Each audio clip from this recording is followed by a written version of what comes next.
Well,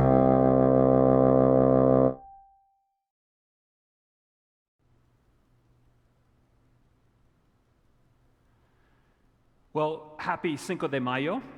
Bienvenidos a todos. Welcome, everybody. It's wonderful to be gathered here in this beautiful church, Saints John and Paul. Special welcome to all of those great grouping members of our parish who are out there battling at this time. Cinco de Mayo is actually a famous battle, the Battle of Puebla in Mexico. It's a battle that the Mexicans would win, and they celebrated it. The irony is they end up losing the war. But Mexicans have such a great way of bringing joy and goodness and victory, even in the throes of losing. At any rate, one of the beautiful things about Mexico is Our Lady of Guadalupe. And today, during this month of May, we think of our Blessed Mother Mary and how good it is for us to bring flowers to Mary. And it was Mary who actually used the flowers that Juan Diego brought to her in order to be able to imprint her image on his heart and obviously on his cloak. So as we enter into this month of Mary, what a great thing for us to do as we explore our Catholic faith, to consider how Mary wants to imprint her image on our hearts when we bring her simple things like flowers, rosaries, and a Hail Mary. Welcome to Exploring Catholicism. I'm Padre Jay Donahue.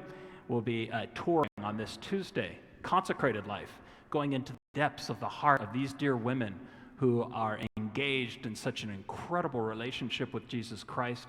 Sometimes you can see them in the way in which they dress. Sometimes you can see them behind the scenes. Sometimes you can see them teaching and out there on the front lines.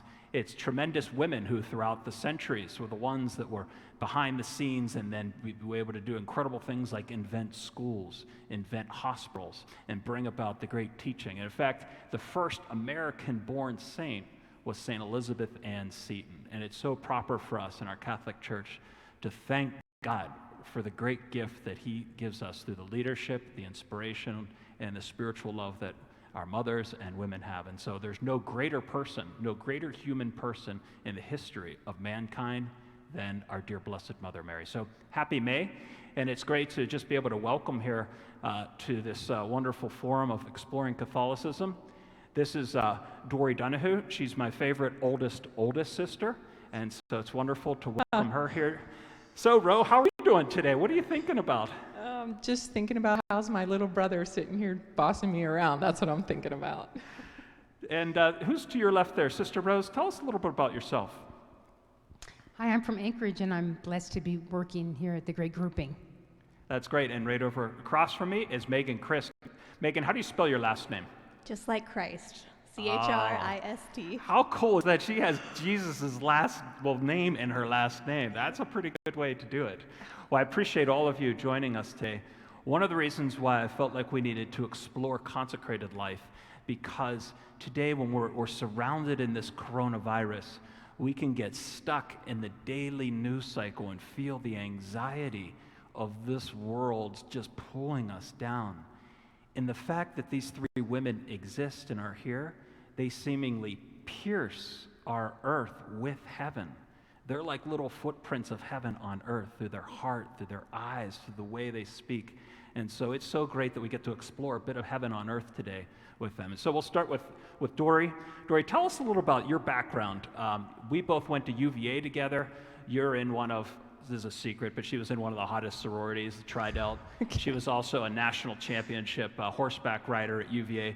Tell us a little about the background and the environment where you were called to become consecrated. So, Padre Jay is correct. All those details are true. I was studying as a nurse, and I actually began my nursing career.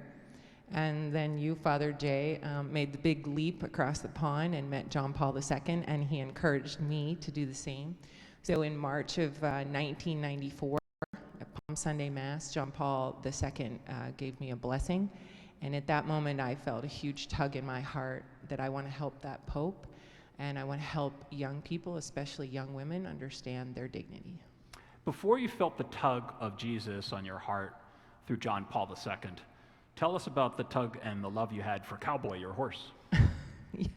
So as a little one, my grandfather had a farm, and we had ponies there, and so especially my Aunt Rebecca she would just throw us up on those ponies with my sisters, and we would just learn how to kind of ride, as it were, freelance bareback. And then as time went on, I finally put a saddle on, and then ended up in Virginia during the horse competitions, and my first show horse was Cowboy. Now, it's really beautiful to think about how she had this tremendous love for nursing, for horseback riding, and now every day rides into school to bring Jesus to others. So thanks for sharing that. Sister Rose, tell us a little bit about what it's like to fly through Alaska. What do you see, what do you feel when you think of Alaska and flying around Alaska? Don't they have, like, their Uber is an airplane rather than like a car or something like that? Well, that's kind of exaggerated, but Thanks, sister, for putting me in line. but I was blessed because my dad was a pilot, and so I was able to see caribou herds, and yeah, we got to watch the Iditarod sled dog races from up there, and even land and watch the mushers, feeding their dogs. So that was. Did you really ever cool. go dog sledding? No, I never got in a dog sled, but we used to watch them all the time. They had it every year, so we'd go out there in the snow and just watch them go by and clap, with our mittens on. Yeah, that was a while ago, but yeah, I enjoyed that.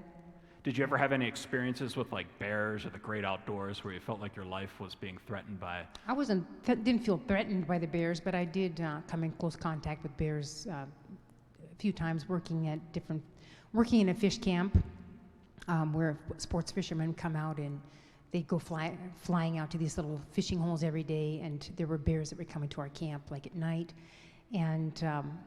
And then a few years ago, we had a family reunion at one of those places, and there were bears, like, literally, like, taking the salmon from the river right in front of us.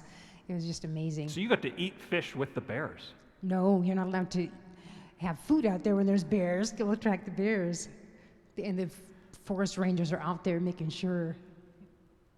Well, Yeah. It's interesting that you've gone from Alaska to Pittsburgh. It's different transition, but there's still mountains here, Mount Washington, so there's some... Well, hills, yeah. Thanks, sister, I agree with you. And Megan, tell us about growing up here in Pittsburgh. You're a little plum girl, right? Yep. All right, what does that mean to you, that So, community and your family? Yeah, my family, we really enjoyed being with one another, both my mom's side and my dad's side. But now looking back, I realized that Christ was really at the center of those family interactions, even though we might not have always called him out on that or talked about it. Tell me about your brothers and sisters, mom and dad. What was family like with in the Christ house? Right, so I have one younger sister, Samantha, and her and I were always quoted as being quite different from one another. So she would play competitive ice hockey and tie her ponytail Oh, up really? into What her helmet. position did she play? Right wing Oh, might that's be awesome. the answer. Yeah, it sounds good. But of course, I wanted to play volleyball and be a cheerleader. But oh yeah, she keeps me young. She was quite energetic. And what about your parents? What are some fond memories you've had with them? Oh my goodness. Our vacations were always quite memorable. We would go with both sides of the family, and so it was, just being with one another. They were the youngest out of all of their siblings, and so. So now during coronavirus, we're not allowed to travel, but is there a vacation spot that, boy, if you could, like, beam me up, Scotty, you could go to that right now? I would have to say Ocean City, New Jersey. Oh, Yep. that's awesome. Well, thanks for joining us. Let's keep going deeper now. It's nice to know a little bit of the background, where you're from. And if you all have questions for any of our consecrated women here, please send them in. We would love at the end to save some time for any questions that you'd like to have. I think that as we do this tour on Tuesday of Catholicism and of consecrated life in particular, it's so good for us to be able to know and to understand the way in which people have come to hear God's call in a world full of, well, sometimes a lot of noise, like baby shark music. So now let's move to the next part here, in which we talk about hearing and experiencing God calling you.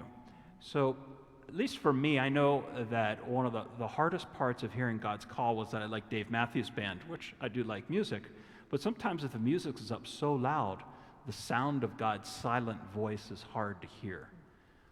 How would you describe, and what was the moment that you felt, or a moment in which you heard God's voice in your life, Dorrie? Well, I would agree that Father Jay and I know well the fraternity and sorority noise of She UVA. set me up with a girlfriend before I was joining the priesthood, so yeah. Well, won't there go was into that. moments at a time where I didn't think the priesthood was quite the thing to be a part of, but then when you get to know who God is, you begin to realize that he's not some deadbeat guy that died 2,000 years ago, but someone with a great deal of enthusiasm and love. And I would say the encounter with John Paul II was huge, and then the silent time before the Eucharist. So who was John Paul II for those that perhaps don't know who he is? St. John Paul II. Well, he was the first non-Italian pope, really. He was a Polish bishop that just came out of the woodwork and was elected pope when I was 9 years old. So it was really the first pope I knew, and I remember when he got elected because my mom and I just started to dance around the kitchen because we were just so filled with joy about this new pope. He's also the pope, really, of my vocation. We had a huge family encounter with him in 96, and as I mentioned before, in 94, I had an encounter with him. I'd say he's the pope of the youth, the pope of theology of the body, and the pope that has really inspired a lot the secular Institute of Consecrated Life I'm in today, Totus Tuus. And so his encounter you had with him, talk to us about that. Was that on a Palm Sunday? Where were you? How did that kind of change the course of your life? So in reality, I was with other consecrated, but we didn't exactly have the tickets to get where we got, but we got where we wanted to be. So wait a second, you didn't have tickets, but you ended up getting where? Up on the front on the altar. Okay, just wondering. I mean, it's good to scalp tickets illegally, especially for the Pope. Well, we didn't even have tickets, so you couldn't even scalp them. We just got there. You just got there. That's the Holy Spirit. So it was the end of Mass, and John Paul II had a great love for children and people with special needs. So as he went down the steps and greeted them, he came around the corner, and I am very tall and have long arms, and I just stuck my arm out. I made the mistake and I said, my dad is studying to be a priest, but I meant you. Wait, you said your dad was studying? Yes, I meant you, and I was so nervous. But the Pope stopped in front of me, and he took his hand out and he blessed me on my head. And that for me was very significant. Wow. Sister Rose, the voice of Christ is sometimes challenging for us to hear. Some people doubt that you can actually hear Jesus' voice. Was there a moment in your life where you experienced him leading you to where you are now in terms of your religious life? I would say I have to say there were 3 times when I heard him. The first time was when I was a senior in high school. John Paul II came to Anchorage, and that was a great day. And we got up at 4 in the morning and went out there to the park strip, and we were out there first. We got in the front row and everything to be there for that Mass. And even though I forgot about this, and it was only later when I went back and read the homily, like years later, I remembered that how my heart had just leapt when he had invited, after the Mass, he invited the young people to follow Jesus. And I can remember that moment and how it impacted me then. And at that point, I was looking for a college, or I just was starting to look for a college, and so I chose a Catholic school. That was the first thing I looked for in my university, and I thought, I want to do that.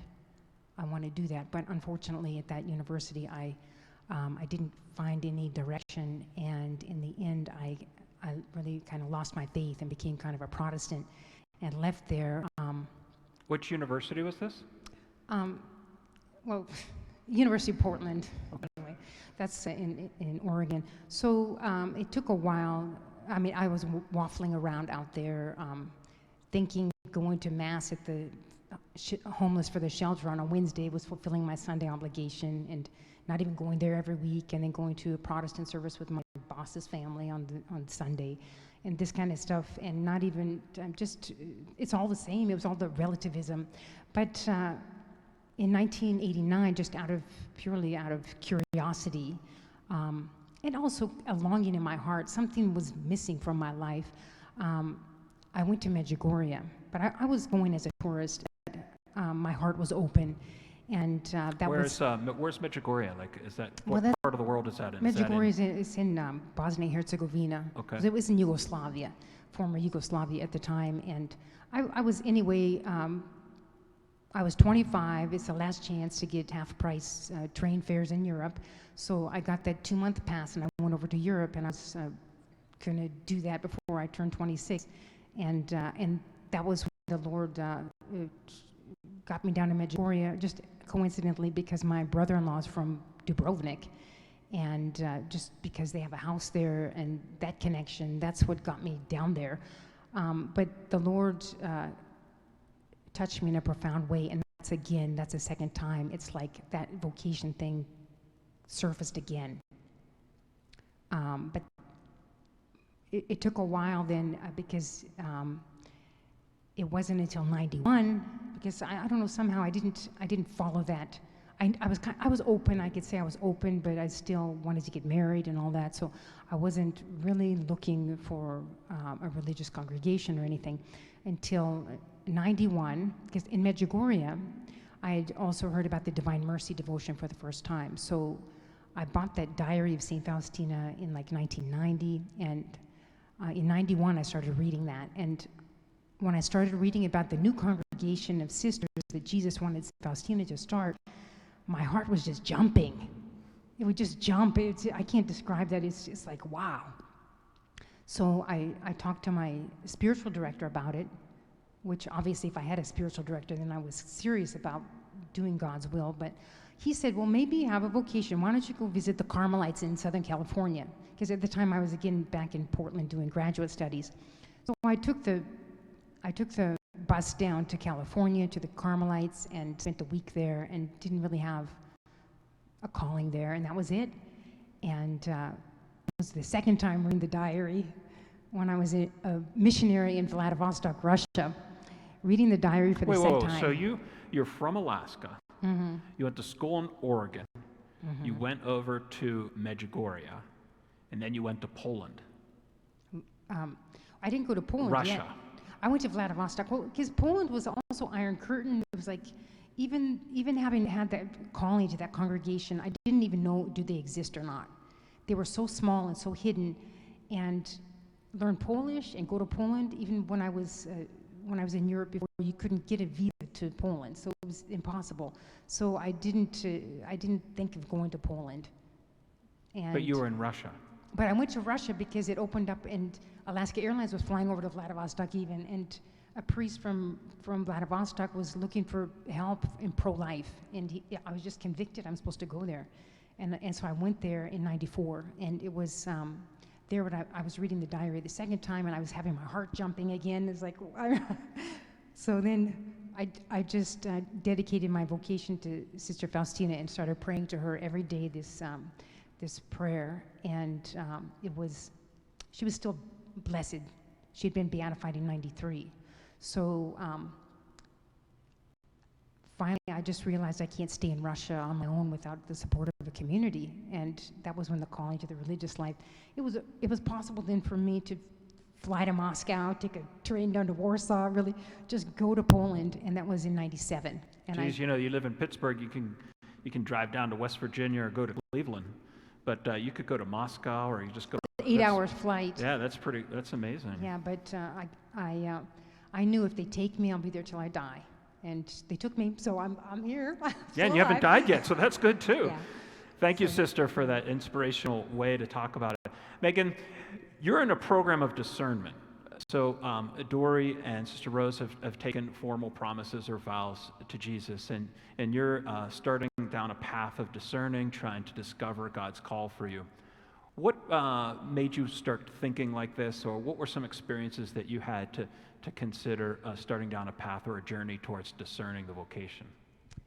So I grew up thinking that God didn't see me or know me, and so I knew that he was there, but I thought that he was somehow distant.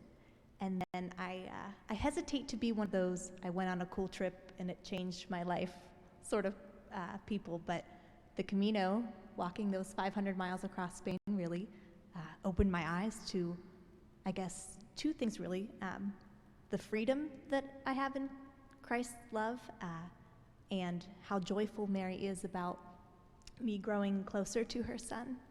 And so, my grace that I asked for on the Camino was... So what's the Camino? It is a 500-mile pilgrimage across Spain. So it's the route that St. James took to evangelize Spain.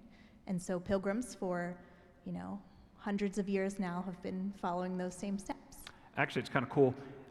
Camino means way, obviously, but in the year 40 AD is the first Marian apparition, which was to St. James. And so it's so beautiful to think that nearly 2,000 years ago, as St. James was walking along, Mary appeared, and you felt Mary close to you as you were walking those same pathways of St. James in Spain. Is that kind of one of the things that you experienced? Yeah, absolutely. And so the grace I asked for was to get a deeper sense of Christ's presence in my life, but also along with that is Mary.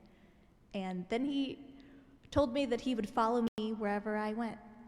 And I thought that was the dumbest idea I'd ever heard. Because I thought he was God, right? He's the Son of Man. What business did he have, following me around? How did I have the lead?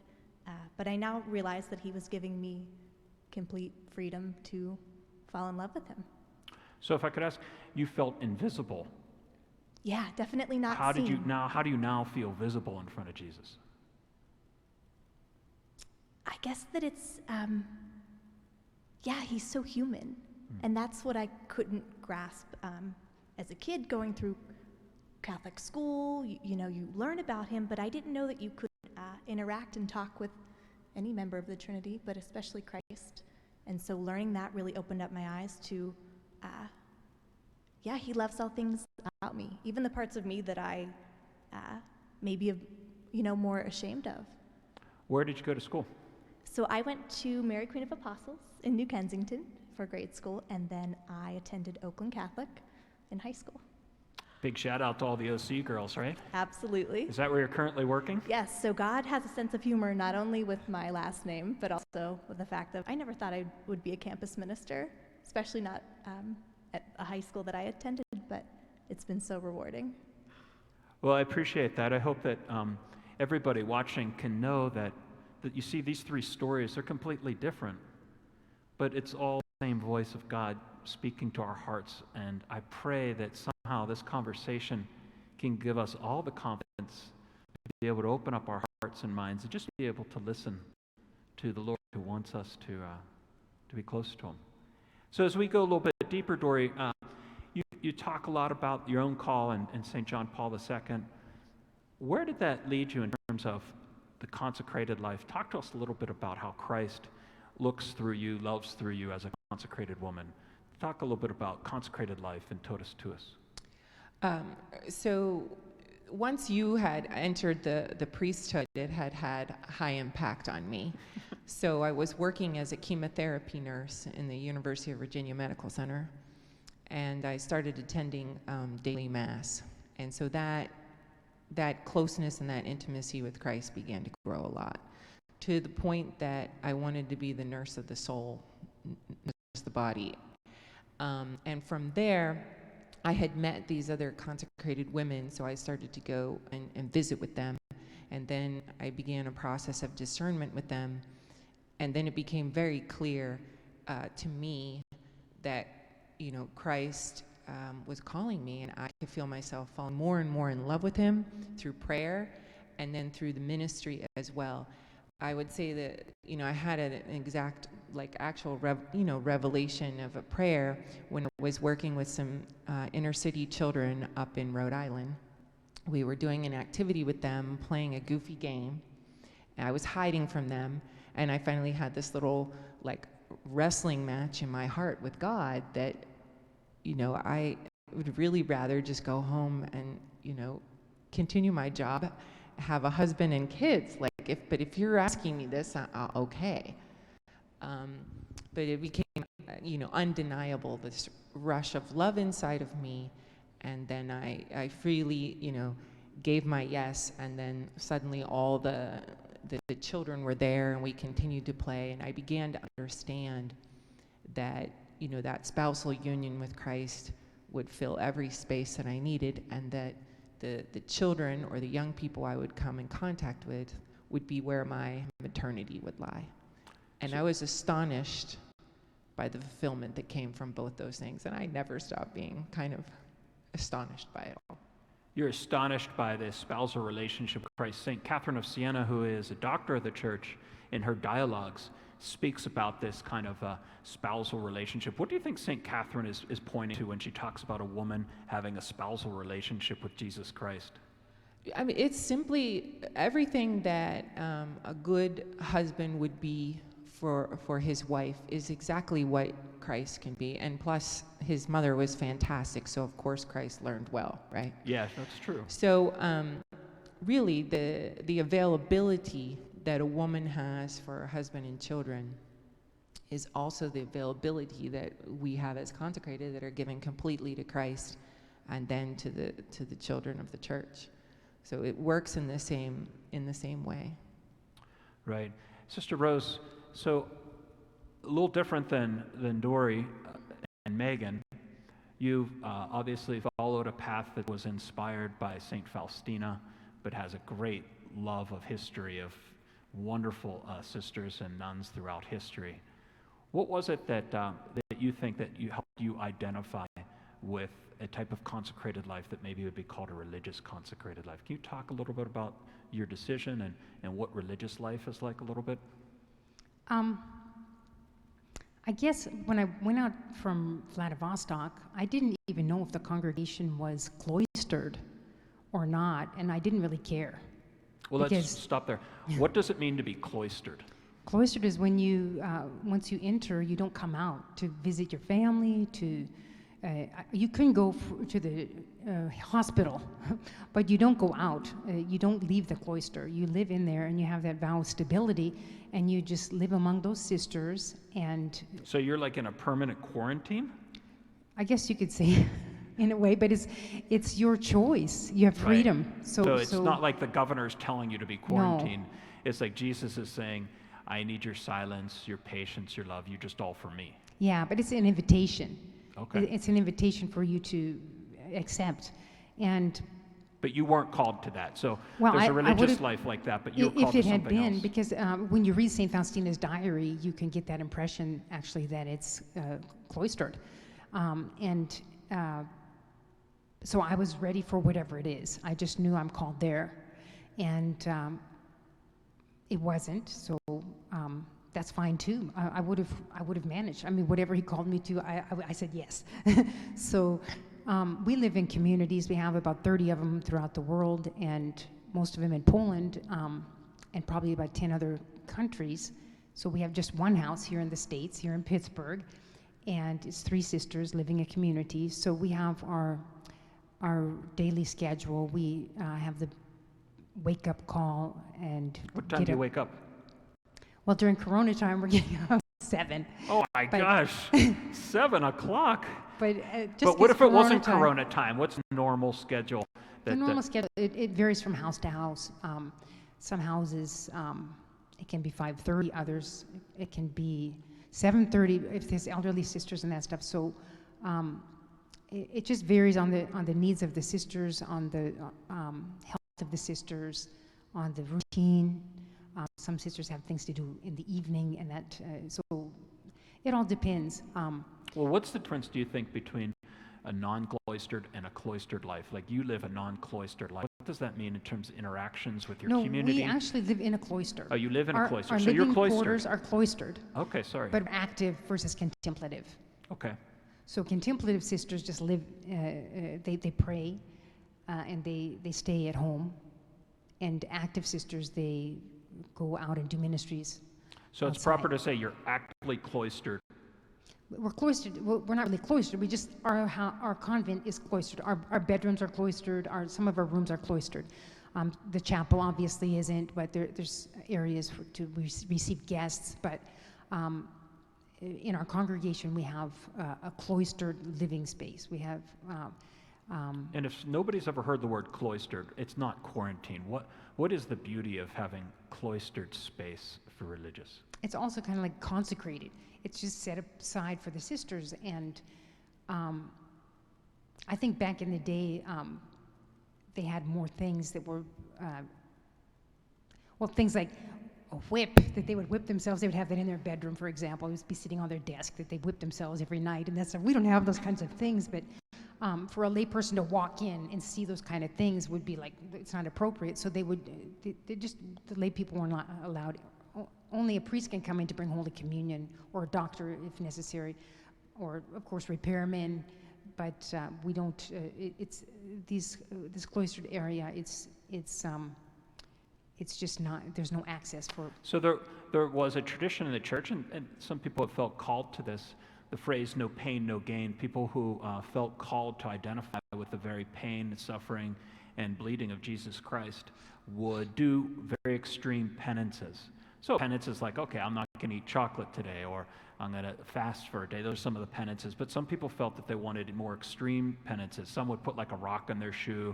Others would wear like a hair shirt, so all day long they'd be itchy. And others felt like they wanted to feel the scourging of Jesus. So obviously this is something that's very much reserved for people who have spiritual directors and an objective look into their life and seeing these things are from God. But that's not something that you do now, right?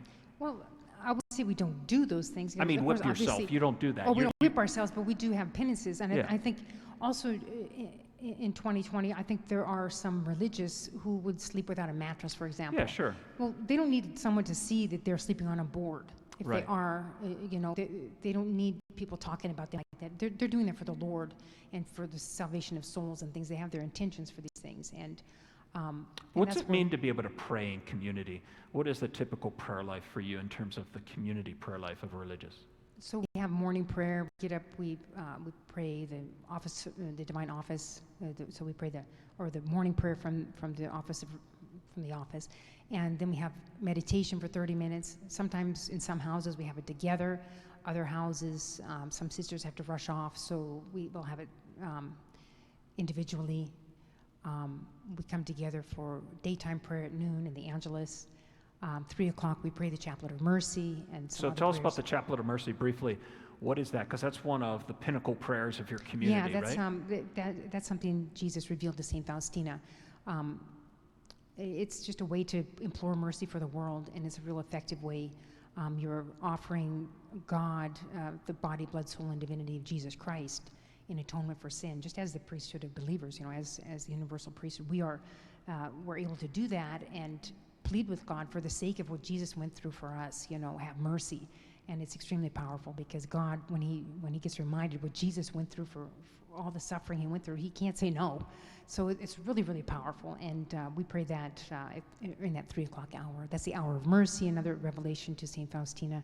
Jesus died at 3, so in that hour he wants to give us everything we ask for by virtue of his passion. So there's these different aspects of his revelation to St. Faustina that we live out and that we try to let people know about. And does your uniform speak to that? Our habit? Yeah, can you talk a little about that? And speaking of, is there like a red rope? I'm colorblind, so it is red, yeah. Yeah, what's all that for? Well, that's the precious blood. Is this just your gear that you have? It's called a habit, and in Poland, they didn't throw off the habit after Vatican II, like they did, I guess because they were behind the Iron Curtain and they didn't even really know what was going on in the rest of the world. The religious didn't throw off their habits. There are some institutes in Poland that don't have a habit because they were formed during persecution, during times when the church wasn't allowed to be starting these things, and so they were formed from the confessional by priests directing these women, and so those sisters continue to be without a habit because that was their original. So when you say a habit, I always think a habit is like, okay, I'm going to learn how to hit a fastball, so I need to get into the habit of being able to see the spin of the ball. So I don't know why they call it a habit. Oh, okay. I don't know, but just call it a habit. So it's your uniform. Describe your uniform. So you've got a dress on with some type of a headgear. We've got a black What's habit. going on here? We've got a scapular. That's our consecration to Mary, or our So this is called a scapular? Yeah. Okay. Okay. Great. So it's like a bigger scapular from the traditional little ones that you wear around your neck, and then we've got the crucifix that we receive on our first vows. We have our veil. We also receive we wear a white veil during the novitiate formation of 2 years, and then we receive the black veil on our first vows, and then we have the wedding band that we receive on our perpetual vows. Wait, you have a ring? Yeah. Oh, wow. So we receive that on our perpetual vows, yeah. So that's our When full did you habit. receive your ring? Do you remember the date? Or the... Yes, it was August 14th, 2004. Yeah. Do you remember anything about that? Yeah, it was in that like Vilnius, Lithuania, and yeah, I was in that community for 4 years, and so for me it was a real blessing to have my vows there, because in the end only my dad could come. It was during the school year. My mom was a teacher.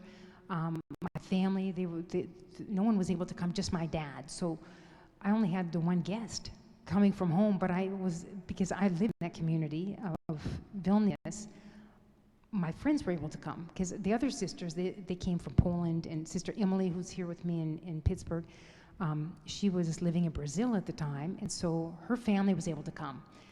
But all the sisters had family from Poland. There were 7 of us. But I only had just my dad, but I had all my friends from Vilnius, so that was awesome. And Mother Teresa's sisters, I saw them that morning, and I invited them. And they said, you know, if you'd invited us like a month ago, we would not have been able to go. We hardly ever be able to keep meetings of when we know in advance. But when we find out the day of it, a lot of times we can't, and they showed up. So I was blessed later to attend some perpetual vows of theirs in Washington, D.C. in 2007. So that God is so good. Well, thank you for that. Megan, talk a little bit about what it's like to work as somebody discerning consecrated life at Oakland Catholic. I hear you have a group called Fiat and things like that. So what are some of the things that really inspire you when you work as a consecrated or somebody discerning consecrated life? Maybe the Fiat program, or give a shout out to some of your girls there. Yeah, so discernment has given me a lot of freedom to sort of express that freedom that comes from Christ's love. And so getting to be around all of these young women, amazing young women, as they sort of say, okay, like, is God a person, right? Does he have a role in my life? And so it's beautiful to be able to just honestly stand up there and say, yeah, in high school, God wasn't someone I always paid attention to. And to see them grow has been so beautiful, and especially with Fiat. So that's a program we have. What does Fiat mean? So we all say it as Mary's yes, but our Latin teacher described Fiat as a becoming. So it's to become the yes, which I think is so moving. And so we have our freshmen split into small groups, and then there is a Fiat mentor who are some of the those small names of groups. the mentors, and we'll give a shout out to some of the girls. Oh my goodness. Well, I had 23 of them this year, so it would take me a minute to name them all. Okay. But they did an excellent job. And so the freshmen have, questions about transitioning to Oakland Catholic. It's a whole new, wonderful environment that they get used to. And though it sort of eases their fears, but also says, okay, Oakland has a spirituality, the role that God plays in our day-to-day school lives here. Now, what role do you think God could be playing, or that he wants to play in the role of the girls at Oakland Catholic, or girls in general, in terms of, like, just a little while ago through Corona time, you were able to do a retreat, a St. Ignatius-style retreat or spiritual exercises through Zoom. Which is And incredible. did you see any experiences, or did you hear any feedback of how maybe you could see how God wants to work through high school girls during a time even like coronavirus, through retreats and things? I try to describe Christ as being their like friend, just a buddy that they can have. And so part of that Ignatian activity we did on our first and hopefully only cyber senior retreat, Hopefully. they got to affirm one another. And so I think it's a good reminder for them that Christ really supports what you love, and he's moved by what moves you. And so that was a good exercise of How did you do that, though? Were there any crazy things zooming people back and forth? Did you have them all there? Did they look like the Brady Bunch picture cards, or what was going on? A little bit of that. We had, I think 110 of them On a zoomed Zoom in, thing? which was excellent. Wow. I think that I wasn't going to tell them this, but I skipped my senior retreat. And so it shows you that God has so much mercy, and people really grow in their faith in a short amount of time. That's fantastic. So, Dorrie, as we're coming to the end of this segment before we get to the Q&A, and I would love for anybody out there to have questions for for these dear three women who are consecrating or have consecrated their life to Jesus. Dorrie, tell us a little about the experience that you've had maybe doing mission work, whether it be in Guatemala or in Latin America or Washington and in New York or something, where you can experience Jesus loving through you, these people who perhaps need you. Well, in February of this year, I was able to take Oakland Catholic to serve a community called Mustard Seed in Jamaica. And I believe they might even have the picture so they could show it to you. It's the one with the rainbow. We had just, every morning we do morning prayers, the girls and I. And we had just finished morning prayer. And usually it's the senior girls on the trip, do the morning prayers and the night prayers. And I tend to just, step in maybe the last day. So this had been our last day. We had completely fallen in love with our children, the work we had been doing, and the growth among all of us, so we were flying high. And I had just finished our morning meditation, and we walked outside on the hillside where we were staying, and just this huge rainbow. And all of the girls, including myself, Megan was there. You'll have to come next time, Sister Rose. All of us felt this huge presence of God's commitment to us that you have done well, and I won't forget this. That the commitment to go on their vacation time, to do something for others, because it's not a vacation, a mission trip. Right. A vacation's going to meet like all your needs and your comfort, but when you go on a mission trip, it's about the others. And so I could just feel, and the girls did too, the joy and the enthusiasm of leaving yourself behind for a couple of days and going and working with these children in Mustard Seed was incredible. Where else have you done missions? For how long have you been doing missions, and why do you encourage people to go on missions? Been missions? doing mission trips for the last 25 years, which is the number of years I have consecrated. And I first started in Rhode Island, and then gradually they've come to be local ones, national ones. One very close to my heart, I've already mentioned, is Jamaica. The other one is in Guatemala, Patsun. It's a tiny town in the mountains in Guatemala. I've been going there for the last 8 years with Oakland Catholic's Spanish program. The girls have to practice their Spanish, be proficient, and then they help work in the preschool and the elementary schools to be teachers' aides.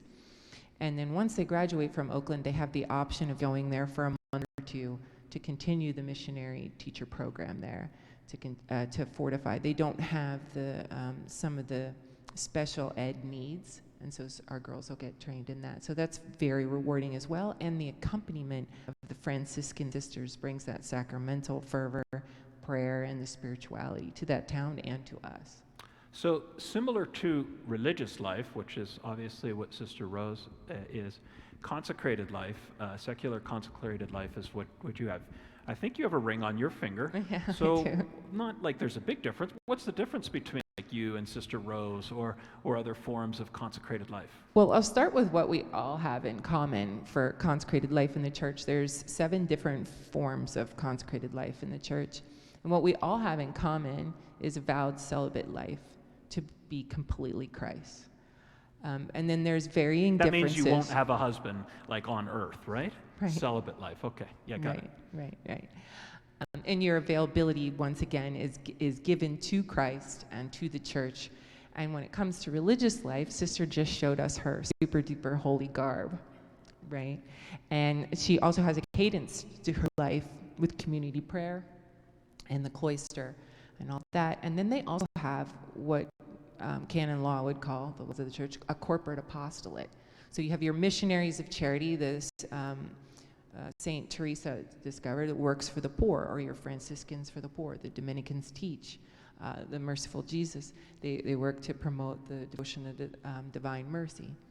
So they have a specific thing. With our group, with Totus Tuus, it's a secular institute. We have the same exact internal dedication, but we don't have a holy garb. It's not because our consecration is a secret. It's just a hidden presence of those gospel values in the world. Mm-hmm. So the woman would pursue her passion, in my case, the dignity of human women, the dignity of women, hence why I'm at Oakland Catholic, but there are many different passions that the women take on in a secular institute. We have one that works in Chile right now with women in prison, helping them to transition back to family life. There's many different options. We don't, for that reason, have a corporate apostolate. What unites us is that style of consecrated life in the world. Some of us do live in community, some of us don't. It's an option. But we do have regular prayer every month, every day, and then the 8-day Ignatian exercises every year, well of silence. So there's the same commitment there as well. We also have in the church what are called consecrated virgins, and I know that we have them here in Pittsburgh. They make a public vow before the bishop. Generally, they tend to live individually and pursue. You have those consecrated women that make a personal, private commitment. And then you have those who are even hermits, who live in their own home, consecrated. Then you have the cloister, and Sister mentioned those. They could be Carmelites, Poor Clares, and their entire life is cloistered. They don't have the complement that Sister's talking about of being active. They stay within the cloister. Then you have groups of what are called Society of Apostolic Life. They have a common charism. There could be priests a part of that, consecrated women, consecrated men, and married people. So there's a lot out there. There's a lot going on. Well, no, I mean, as we started here, to me it reminds me of a garden. You know, the Holy Spirit can draw the seed of our faith up through roses, through turnips, through whatever these types of, I'm not a flower person, but orchids. Lilies. Yeah, whatever thing. Turnip is not a type Orchids. of flower. That's a vegetable. Anyway, yeah, flowers. So there's different colors. I'm colorblind. You know, we've seen flowers, and so that's kind of like the way consecrated flourishes in different ways like that. We'd love to hear some questions, so if you have some questions, that would be great. As we're moving to our question segment, I would remind everybody, if you're interested in getting to talk with Sister Rose, her email and her Facebook page should be hopefully posted on a screen somewhere there. If not, you can definitely check them out at facebook.com, Divine Mercy Center Pittsburgh, and Sister Rose's email is also available, srrose@greatgrouping.org. And Dorrie and Megan can be reached at rmdonahue@totustuspittsburgh.org, and Megan is mkchist@totustuspittsburgh.org. So either of those places can be wonderful to do that. I think we have some questions. So the voice of our communication expert, Lee Harold, please give us the first question, Lee. Thanks, Father. So when each of you ministers to women at church, school, or hospitals, what do you find most women suffer from? When you minister at hospitals and churches, what do most women do you find? Who would like to answer that first of all? Is there? Okay, I could say, and then you can say. Okay, as most of my consecrated life has been working with high school girls, I would say the struggle is the self-esteem. Really realizing that they are great. I would say that is the biggest struggle that I have come across. So that self-esteem, the lack of security. Yes, at times maybe the culture or the situation in which they're in kind of draws them to put their security in things that are passing or don't promote the gifts that they have or don't help them discover the passions that they have in their heart. I think that the discovery, through the high school years is very important, that the young woman realize what her passions are, and when she follows that passion, her gifts and her talents, are developed, and then at the same time realizing that God made her great and that she's made for greatness. Right, it's like you have this superpower. It's called femininity, and that genius is what needs to be celebrated and just spread around even more. Sister, do you have any comments on that? What do you feel like? Well, for me, I think I'm more with adults, ministering to adults, and I think their biggest suffering is with their children,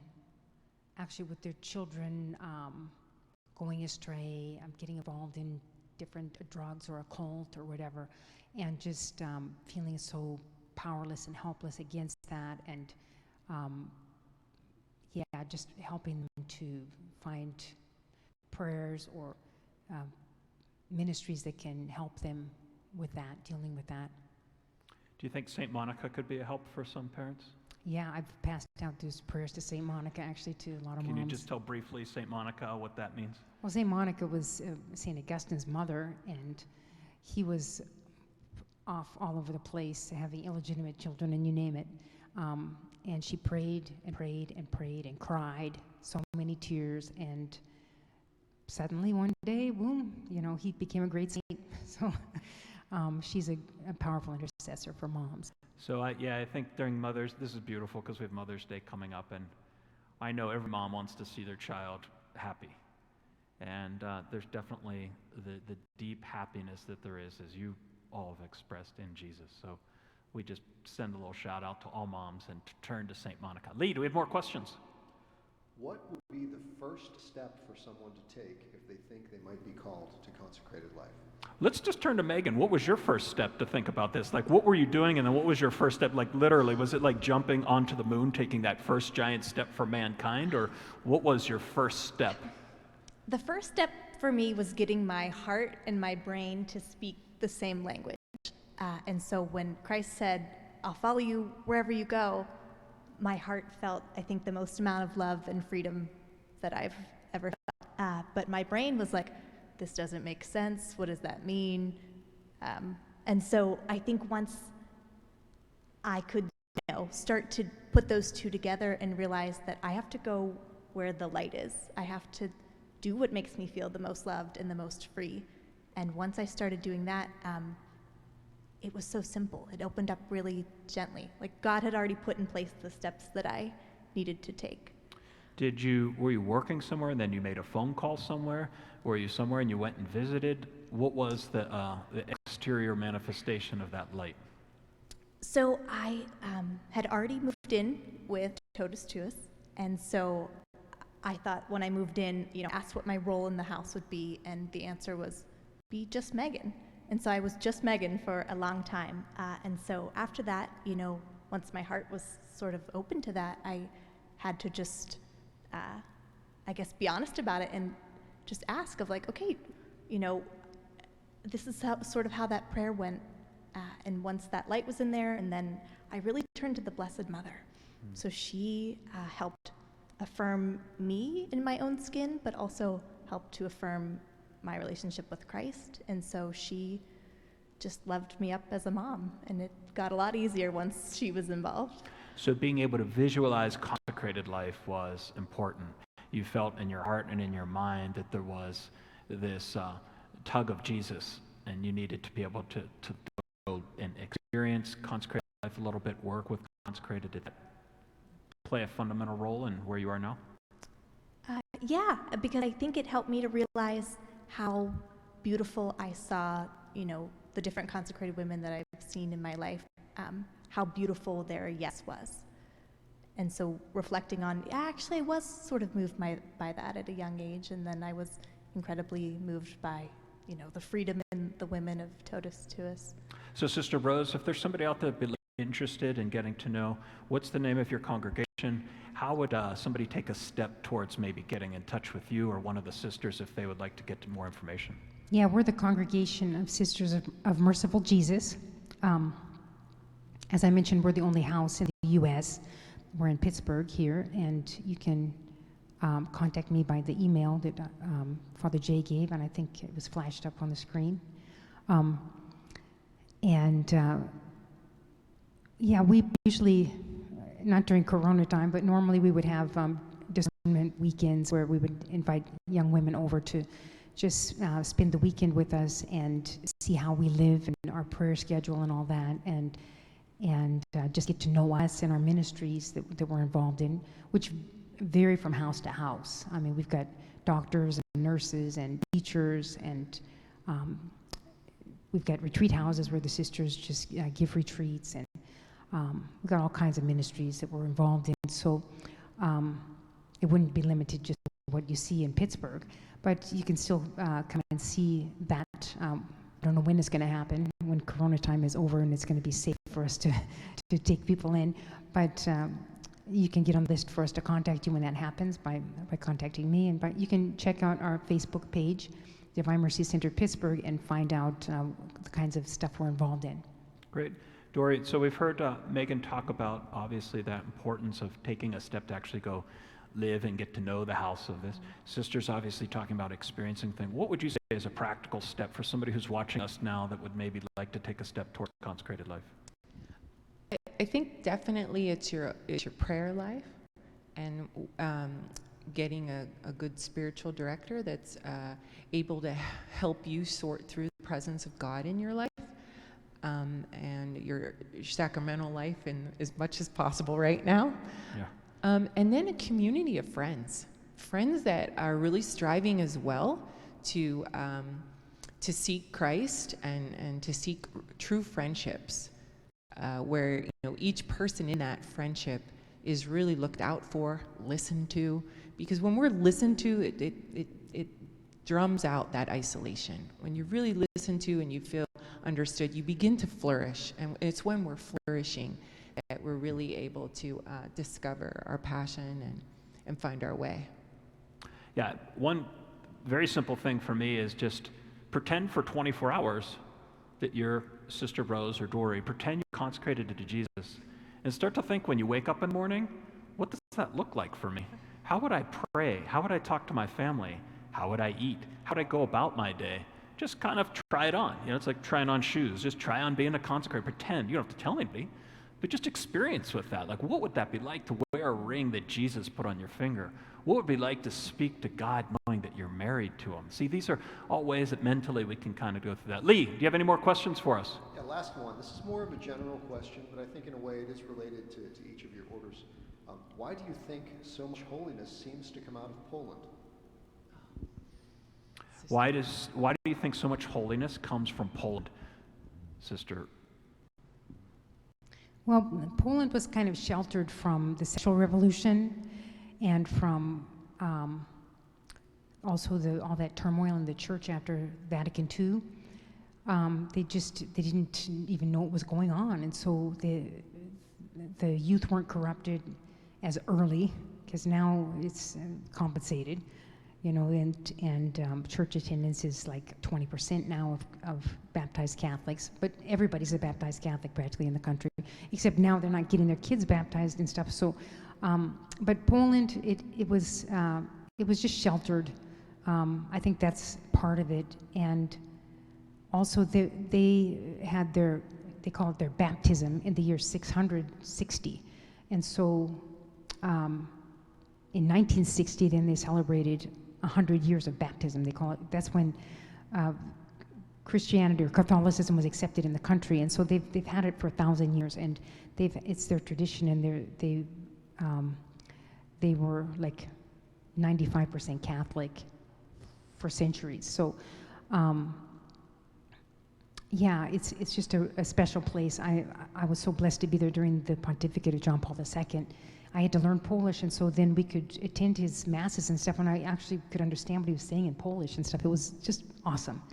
And Can you say something in Polish? Maybe God bless you, or have a blessed afternoon. Oh. Are there any phrases you can fire up? I'll say, yeah. Niech będzie pochwalony Jezus Chrystus. What's that mean? Na wieki wieków. Amen.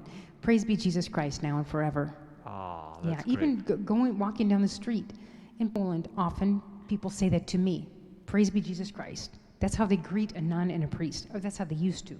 Now they can spit at you, but 20 years ago, they were still greeting. When they see a nun on the street, they would say, "Praise be Jesus Christ."